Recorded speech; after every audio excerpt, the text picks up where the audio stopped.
Okay, I'm sharing the screen with you now.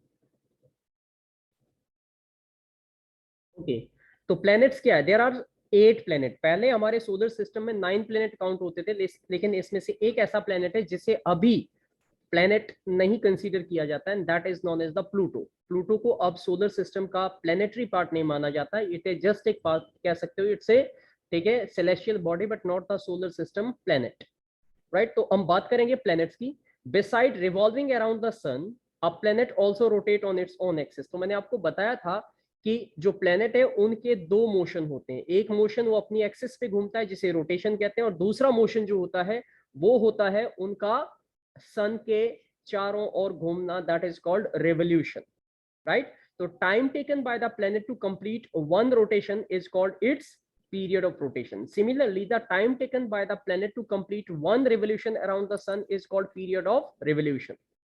Some planets are known to have moon satellite revolving around them. कुछ planet ऐसे जिनके अपने satellites है और वो उनके चारों तरफ revolve करते रहते हैं। जैसे हमारा अर्थ जो है उसका एक ही satellite है, and that is called the moon, and you have just seen the moon so many times in the sky. अब यहाँ पे देखिए सैटेलाइट के बारे में बता रहा हूँ, होता क्या है सैटेलाइट। तो satellite is nothing but a celestial body that revolving around another celestial body, generally a planet, and that's why it is called a satellite. And moon is a satellite of the earth, and it is a natural satellite of the earth. ये earth का natural satellite है। There are many man-made satellites revolving around the earth, and they are called the artificial satellite. तो जो satellite nature में पहले से ही है, solar system के पार्ट पहले से ही है, उनको हम नेचुरल सैटेलाइट कहते हैं। और जो सैटेलाइट इंसानों ने, ह्यूमन बीइंग ने अपनी टेक्नोलॉजी और साइंस की मदद से, ठीक है, भेजे हैं और वो हमारे लिए कुछ पर्टिकुलर फंक्शन करते हैं, they are called the artificial satellite. And satellite is nothing but a smaller celestial body that revolve around a planet. Now इनके बारे में मैंने आपको कल बताया था, और इन दोनों, ये जो आपके सामने पिक है, ये है हमारे बहुत ही महान मैथमेटिशियन जिन्हें कहा जाता है आर्यभट्टा। तो इन्होंने एस्ट्रोनॉमी जो है, एस्ट्रोनॉमी को बहुत बड़े लेवल पे एक्सप्लोर किया था, और he was the first Indian जिन्होंने एस्ट्रोनॉमी के प्रिडिक्शन हजारों साल पहले की थी, 4000 ईयर्स एगो, और आज भी वो प्रिडिक्शन एज इट इज जो है वो काउंटेबल है, मानी जाती है। तो the practice of astronomy in the ancient India is mentioned in the Rigveda. There are 4 Vedas, उनमें से एक वेद है ऋग्वेद, जिनमें बताया गया है, and it was composed around 4000 years ago, and the work of the Aryabhatta on the astronomy can be found in his writing आर्यभट्ट्या। तो उन्होंने अपनी एक बुक लिखी थी आर्यभट्ट्या, जिसमें उन्होंने astronomy is the branch of the physics, जिसमें हम ब्रह्मांड यानी कि गैलेक्सी में या जो भी हमारा पूरा यूनिवर्स है उसकी जो घटनाएं हैं, उसमें जो भी चीजें हैं, उनके बारे में जानकारी हमें इससे मिलती है। Now look at here, now this is the first planet of the solar system which is very close. तो इसमें आपको 2-3 क्वेश्चन यहीं से बन जाते हैं। Name the smallest planet of the solar system, answer will be mercury. Name the closest planet to the solar sun, that is also the answer is Mercury. So planet Mercury is nearest to the sun and it is the smallest planet of our solar system. हमारे solar system का ये सबसे छोटा planet है। Because Mercury is very close to the sun, so it is very difficult to observe it and it has no satellite. तो Mercury sun के बहुत close है, इसी वजह से Mercury को देख पाना भी संभव नहीं है और इसका कोई भी सैटेलाइट नहीं है। ध्यान दीजिएगा इन बातों पे। Got it? एंड मरकरी जो है सन का एक रेवोल्यूशन 88 डेज में कंप्लीट करता है, जबकि हमारा अर्थ जो है वो सन का एक रेवोल्यूशन 365 डेज में कंप्लीट करता है, जिसे हम 1 ईयर कहते हैं। Got it? आगे बढ़ते हैं बेटा, नेक्स्ट पॉइंट पे बात करते हैं। अब दूसरा जो आपके पास प्लेनेट है, that is the second planet of the solar system, that is called the Venus. इसे शुक्र ग्रह कहा जाता है हिंदी में। ओके, तो Venus is earth nearest planetary neighbour. Venus जो है धरती का क्लोजर नेबर है, क्योंकि वीनस के बाद जो है अर्थ आता है। तो it is the brightest planet in the night sky. रात को दिखने वाला ये सबसे ज्यादा चमकीला प्लेनेट है। हालांकि ये दिखता इसलिए क्योंकि सन की लाइट इस पे पड़ती है, इसकी अपनी कोई लाइट नहीं है। Sometime Venus appears in the eastern sky before sunrise. कई बार अगर आप ध्यान से देखोगे तो ईस्ट डायरेक्शन में, ईस्टर्न स्काई के अंदर आपको जो है वीनस मॉर्निंग में अर्ली सनराइज से जस्ट पहले नजर आएगा। Alright, and sometime it appears in the western sky just after the sunset, और शाम के समय जब सनसेट होता है तब भी अगर आप जिस डायरेक्शन में, वेस्ट डायरेक्शन में सनसेट हो रहा है, वहां पे सनसेट होने के जस्ट बाद देखोगे तो आपको वहां पे एक चमकती हुई चीज दिखाई देगी, and that is nothing but the Venus. And इसी वजह से क्योंकि ये मॉर्निंग में और इवनिंग में हमें दिखता है, तो it is also called as morning और evening star, although it's not a star, but because it show its presence over there, तो ये स्टार की तरह ट्रीट किया जाता है। इट्स सिंपली अ प्लेनेट, ये प्लेनेट है, इसमें हम स्टार को इसे कंसीडर नहीं कर सकते क्योंकि स्टार की अपनी लाइट है। वीनस एक प्लेनेट है, इसकी कोई अपनी लाइट नहीं है, बट ये सिर्फ सनराइज और सनसेट के टाइम पे सन की रोशनी में हमें जो है ग्लो होता हुआ दिखता है, इसीलिए इसको ये नाम दिया गया है। ओके, अब आगे देखते हैं बेटा, नेक्स्ट टॉपिक पे आते हैं। तीसरे नंबर पे जो हमारा प्लेनेट आता है that is our earth. Earth is the third planet from the sun, sun से तीसरे नंबर पे, पहले नंबर पे मरकरी, दूसरे पे वीनस, तीसरे पे आता है earth. And earth is the only planet in the solar system on which life is existed या नोन टू एग्जिस्ट, यानी कि अर्थ एकमात्र ऐसा अनोखा प्लेनेट है, ग्रह है, धरती जो है पूरे सोलर सिस्टम का, जिसके ऊपर लाइफ है। हम इसी पे रहते हैं तो हम जानते हैं कि लाइफ है यहाँ पे। It has one moon from, और इसका अपना सिर्फ एक मून है, और उस मून को हम अच्छे से जानते हैं, जो कि आप अक्सर स्काई में देख सकते हो। तो अर्थ का अपना एक नेचुरल सैटेलाइट है, एंड दैट इज द, उसे कहते हैं moon. Okay, from space the earth appear blue, अगर स्पेस में जाके अर्थ को देखा जाए तो वहां से ये ब्लू दिखता है, ब्लू ग्रीनिश टाइप का नजर आता है, जैसे कि आप पिक्चर में भी देख पा रहे हो। ग्रीन पार्ट वो है जो जमीन है, लैंड वाला हिस्सा है, कॉन्टिनेंटल पार्ट है, और जो ब्लू पार्ट है वो पार्ट है अर्थ का जहां पे ओशियन है, पानी है। तो इसे ब्लू ग्रीन प्लेनेट इसी वजह से कहते हैं because it appears blue green from the space, space से ये ब्लू ग्रीन कलर का आपको दिखाई देता है। Got it? इसके अलावा light from water and land mass on the surface, तो यही बता रही है कि ब्लू ग्रीन इसलिए दिखता है क्योंकि अर्थ से जो लाइट रिफ्लेक्ट होती है वो वाटर हमेशा ब्लू कलर को रिफ्लेक्ट करता है, और जो ग्रीनरी, यानी कि कहने का मतलब है जो लैंड है और जो इसके ऊपर बहुत सारे जंगल है, उससे ग्रीन लाइट जो है रिफ्लेक्ट होती है। The axis of rotation of earth is not perpendicular to the planet plane of its orbit and the tilt is responsible. अगर तुम ध्यान से देखोगे तो ये अर्थ हमारा ऐसे सीधा नहीं है, बल्कि ये इस वाली लाइन पे टिल्टेड है, 66.5 डिग्री या 23.5 डिग्री पे थोड़ा सा टिल्टेड है। और ये टिल्टेड मतलब तिरछा है, इसी वजह से नॉर्थ और साउथ पोल की एक्चुअल लोकेशन जो मान के चलते हैं वो नहीं होती, इसमें थोड़ा सा टिल्टेशन होता है, एक एंगल होता है बीच। ओके, ये था अर्थ के बारे में जानकारी।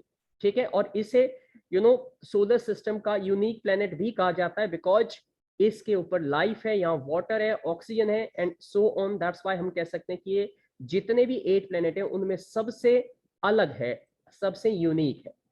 अब यहाँ पे अगली पिक पे देखिए, environmental condition responsible for the existence of life on the अर्थ, की धरती पे लाइफ क्यों एग्जिस्ट करती है, ये क्वेश्चन आता है कि why life is existed on the earth. तो आप इसके बारे में ये 3-4 पॉइंट लिखोगे। First, just the right distance from the sun so that it has the right temperature range, यानी कि ये धरती से इतनी सही दूरी पे है कि सन की लाइट जो अर्थ तक पहुंचती है उससे अर्थ पे किसी भी तरीके का कोई डिवास्टिंग या डैमेजिंग इंपैक्ट सन की लाइट का नहीं होता है, बल्कि वो सपोर्ट करती है लाइफ को। दूसरा इंपॉर्टेंट पॉइंट है जिसकी वजह से लाइफ है, वो है प्रेजेंस ऑफ वाटर, के अर्थ पे पानी है।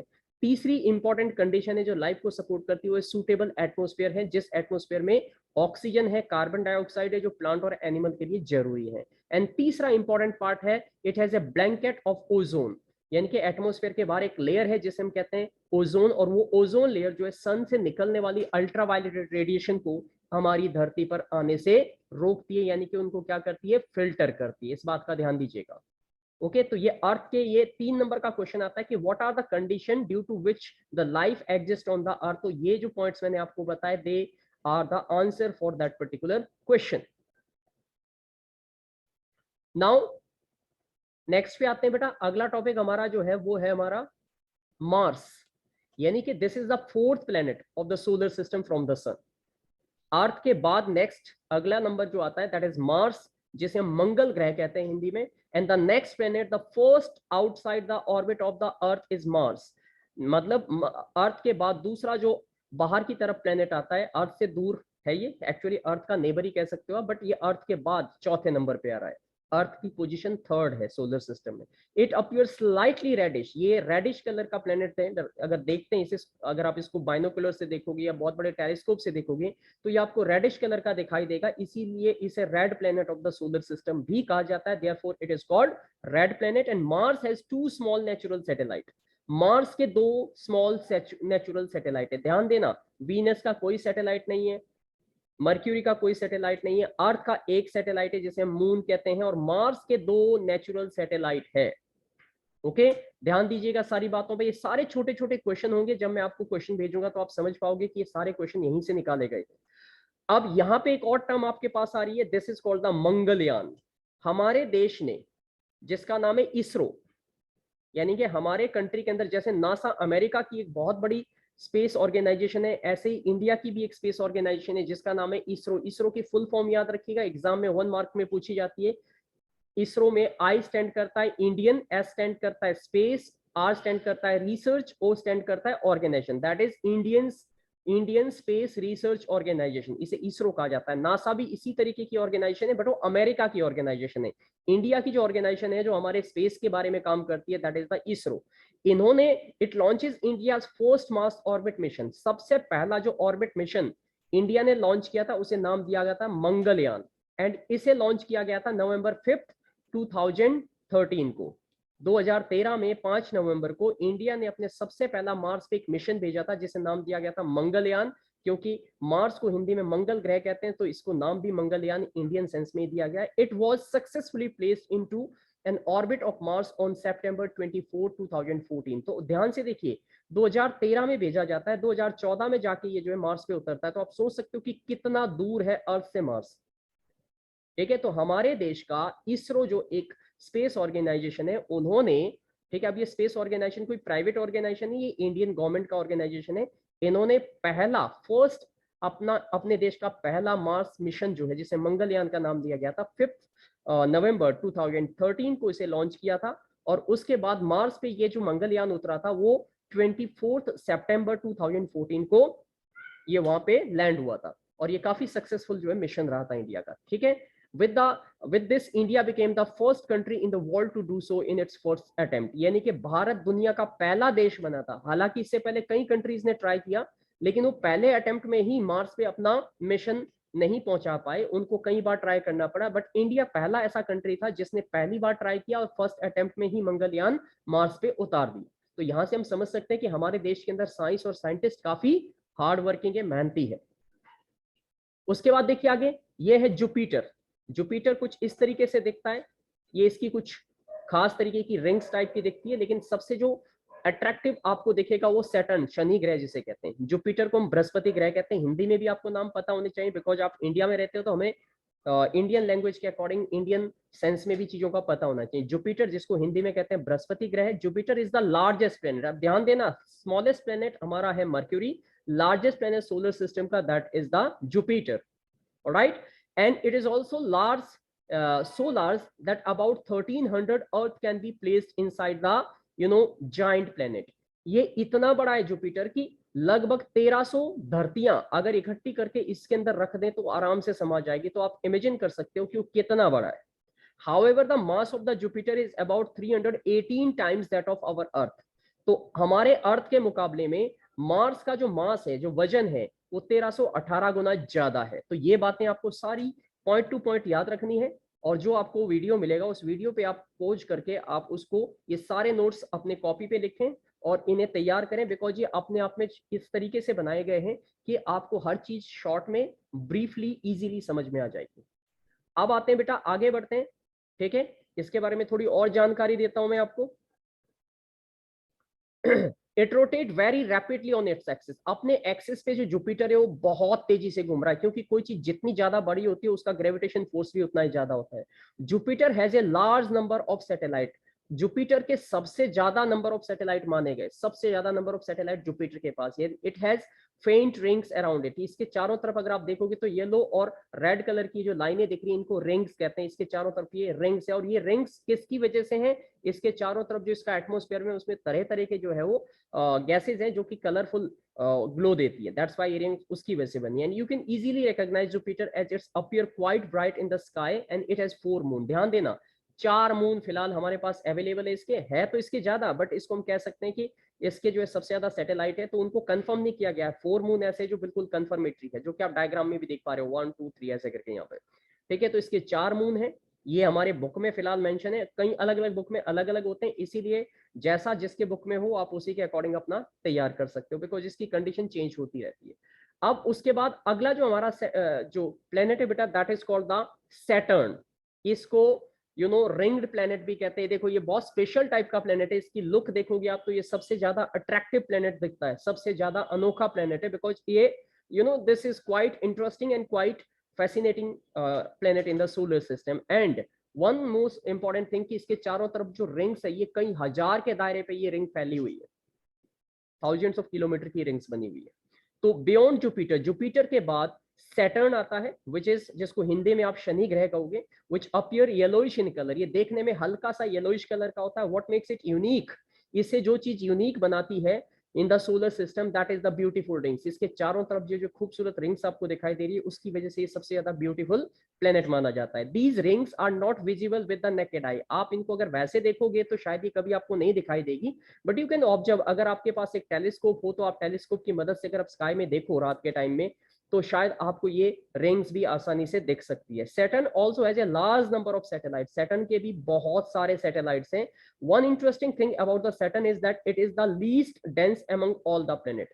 जितने भी बाकी प्लेनेट्स हैं वो सब के सब डेंस है, यानी कि रॉकी मटेरियल से बने हुए हैं, और मार्स से लेके और मरकरी तक ये सारे रॉकी मटेरियल के बने, इसीलिए इनको जो है इनर प्लेनेट कहते हैं। आउटर प्लेनेट जो बड़े साइज के हैं वो जनरली गैसियस मैटर से बने, तो its density is less than that of the water, पानी से भी कम डेंसिटी है, मतलब ये पूरे का पूरा प्लेनेट गैसियस मैटर का बना हुआ है। ओके, अब और ज्यादा जानते हैं, कुछ और इंफॉर्मेशन देता हूं आपको। Look at here, last planet हमारे पास जो है वो है हमारा, that is called the Uranus, और लास्ट में आ जाता है नेपच्यून, ठीक है, यूरेनस एंड नेपच्यून। तो these are the outer most planet of the solar system, ये आखिरी के 2 प्लेनेट है सोलर सिस्टम के। They can be seen only with the help of the large telescope, इन्हें देखने के लिए हमें बहुत ही पावरफुल और बड़ा टेलीस्कोप चाहिए, like Venus, Uranus and the rotate from east to west, ठीक है। तो ये इनकी खासियत क्या है, इनकी खासियत बड़ी अलग है कि जो वीनस और आपका जो ये यूरेनस है, ठीक है, ये 2 प्लेनेट ऐसे हैं बेटा जिनकी डायरेक्शन रोटेशन की बाकी प्लेनेट के अलग है।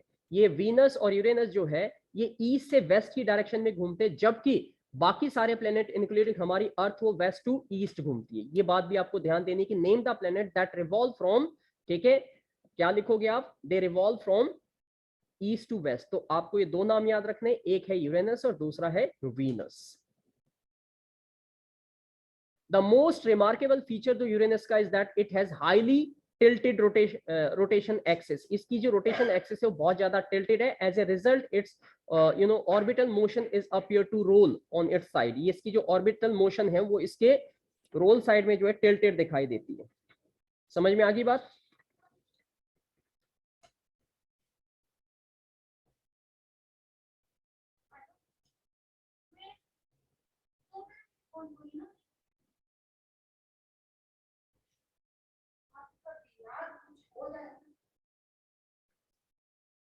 चलो ठीक है, अब सुनो,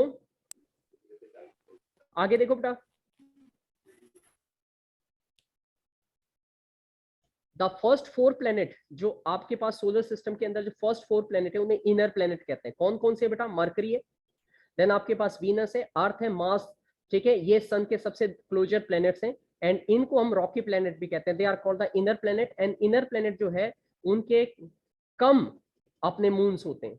तो जैसे आपको पता है कि वीनस का कुछ नहीं है, मरकरी के पास कोई मून नहीं है, लेकिन अर्थ का सिर्फ एक ही मून है, जबकि आपके पास मार्स के 2 मून मैंने आपको बताए थे। ओके, उसके बाद आगे बढ़ते हैं बेटा नेक्स्ट टॉपिक की तरफ।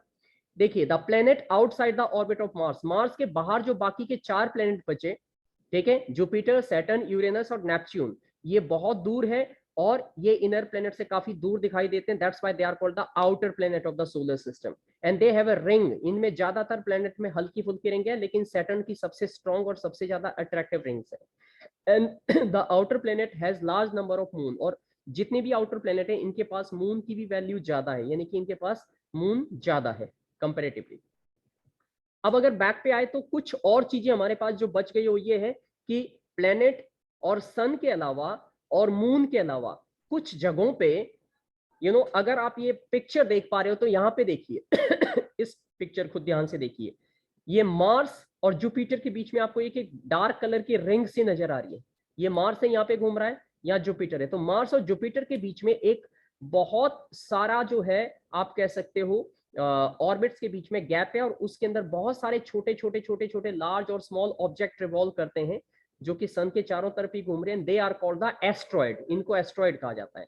And asteroid can be only seen through the large telescope. इन्हें देखने के लिए हमें बहुत ही पावरफुल टेलीस्कोप चाहिए, वैसे नजर नहीं आएंगे। तो ये पता होना चाहिए कि एस्ट्रॉइड कहाँ लोकेटेड होते हैं। मार्स और जुपिटर के बीच का जो गैप है उसमें एस्ट्रॉइड लोकेटेड है, वहां पे एस्ट्रॉइड घूमते हैं। उसके बाद आगे बढ़ते हैं हम। Comets are also member of our solar system. इसके अलावा जो कमेट्स होते हैं वो भी हमारे सोलर सिस्टम के मेंबर हैं। They revolve around the sun in highly elliptical orbit. ये हाईली एलिपेटिकल मतलब बहुत ही ऐसे अंडाकार शेप में ये घूमते हैं। और कमेट के बारे में आप जानते होंगे, जिसको आम भाषा में हम टूटता या पुच्छल तारा भी कहते हैं। टूटते हुए जो तारे होते हैं जो कई बार हमें दिखते हैं, उन्हीं को कमेट्स कहा जाता है। They revolve around the sun in highly elliptical orbit. However, their period of revolution round the sun is usually very long. हजारों सालों में कहीं कहीं जो है वो एक राउंड पूरा कर पाते हैं। A comet appears generally as a bright head with a long tail. एक कमेट जब सन से दूर, सन के क्लोज जाता है और रात के टाइम आप देखोगे तो आपको ऐसे लगेगा जैसे तारा टूट रहा है। असल में सन की हीट की वजह से वो कमेट क्या होता है बेटा, वेपराइज होता है, उसमें से गैसेज जो है वो बर्न होने लगती है, और उसी वजह से वो हमें वो ग्लो करता हुआ दिखता है, जिसकी वजह से हम कहते हैं कि ये टूटता हुआ तारा है। असल में वो टूटता हुआ तारा नहीं है, बल्कि वो एक कमेट है। ऐसा ही एक कमेट है जो हेलीज कमेट के नाम से जाना जाता है, और ये हर 76 ईयर के बाद नजर आता है, हेलीज कमेट। ये देखिए, ये कुछ इस तरीके से दिखते हैं। अब आगे देखते हैं, हम मिटियोर की बात करेंगे। जो चीज हमारी धरती की तरफ एंटर करती है, कई बार ये जो एस्ट्रॉइड्स वगैरह है ये अपने ऑर्बिट से निकल के अर्थ के एटमॉस्फेयर में आने लग जाते हैं, और तब अर्थ के एटमॉस्फेयर में हीट यानी कि फ्रिक्शन होता है एटमॉस्फेयर के साथ, और उस फ्रिक्शन की वजह से जो हीट पैदा होती है, उस हीट की वजह से ये बहुत तेजी से क्या करने लगते हैं, ग्लो करने लगते हैं, हीटअप होते हैं और जलने लगते हैं, और इनको कहते हैं मिटियोर। शूटिंग स्टार बोलते हैं इनको। क्या बोलते हैं? Shooting star.